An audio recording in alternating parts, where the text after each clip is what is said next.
Hello, I'm Brigantia Blackbird of Blackbird's Brew. Happy Monday and welcome to Norse Studies. Today we are going to be talking about Freyja Norling's channel on YouTube and we'll be giving it a bit of a review. When Loki first swept into my life, I naturally turned to every single resource I could possibly find, including YouTube channels. Anything that had anything to say about who he was and what people's experiences were. After all, I was just getting to know him at the time, and all I heard from most traditional pagans was how awful they thought he was. And I needed to know if there was a more nuanced take to the issue. I just instinctively knew at the time that Loki was here to stay, and I needed to figure out what that meant exactly. And one of the most useful videos I saw about Loki came from Freyja Norling's YouTube channel. She described his role within the pantheon, his necessity, and the benefits he brings to the gods, to humans in general, and to witches in particular on the magical level. Not only did this help me in my own personal Loki journey, but I found that she also provided valuable insights about witchcraft in general. And best of all, I have yet to find any particular evidence of her being on the woke train. Her concern for the environment and everything within it is quite genuine, and it doesn't seem like it's the product of political brainwashing. Nor are her spiritual views formulaic, and she's not so blinded by tradition that, the plot gets lost. She's a thinker, and just as vital, she is a listener.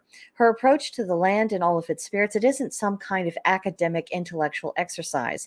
She's learned all about that, and certainly she takes it on board.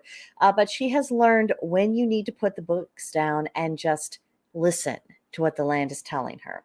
This approach has been rather inspirational, and it's an influence that I've taken with me even into the American Paganism and Witchcraft Project.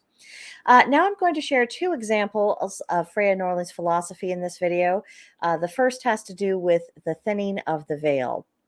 Each year, as we get closer to Samhain, winter nights, Halloween, you'll hear a lot of witches talking about how the veil between the worlds is getting thin and all of our senses are really heightened, to everything that's going bump in the night.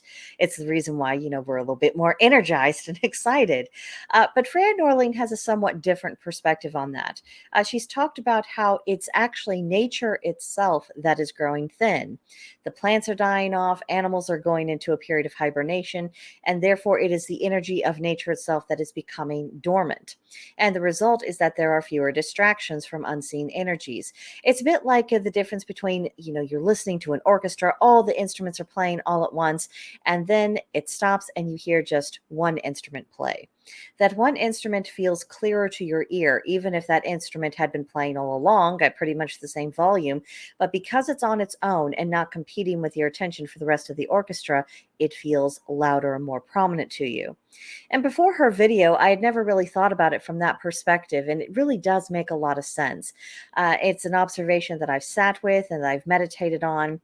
People will talk about the veil all willy-nilly, but Freyja Norling is really the first person I've come across who actually put forth a theory about what that veil actually consists of.